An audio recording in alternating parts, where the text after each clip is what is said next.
Ceasefire approved na ang Israel at Iran kasunod ng ilang araw na putukan sa pagitan ng dalawang bansa. Kalakip nito na siguro o nabigo naman ng Estados Unidos na wasakin ang nuclear sites ng Iran. Narito ang report mula kay Pauline Salvania. 12 araw matapos ang tensyon at palitan ng missile strike, nagkasundo na ang Israel at Iran na itigil ang putukan nitong Hunyo 24. Ayon sa magkabilang panig, hindi na magpapakawala pa ng missiles hanggat walang unang umaatake. Ang hakbang ay kasunod ng pagkadismaya ni United States o US President Donald Trump matapos ang umano'y truce violation sa kabila ng naunang anunsyo ng ceasefire agreement na hindi kaagad kinumpirma ng dalawang bansa. Ilang oras lamang matapos ipahayag ni Trump ang tigil putukan, muling nagpalitan ng missiles ang dalawang bansa habang nasa mga huling oras na ng nasabing ceasefire period.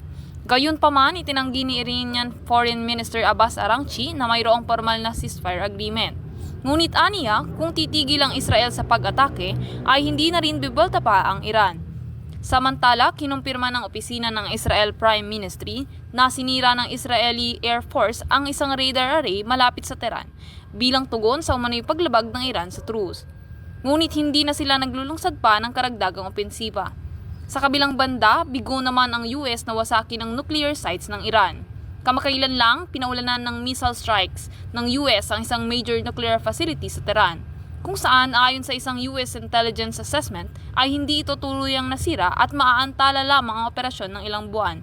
Sa kasalukuyan, giniit ng Israel Defense Forces o IDF Home Front Command ang pagbabalik ng full activity status sa buong Israel, kung saan maaari na ang pagbubukas ng mga paaralan at ibang establishmento. Para sa EuroTV News, ako si Pauline Salvania, sumasaludo sa bawat Pilipino.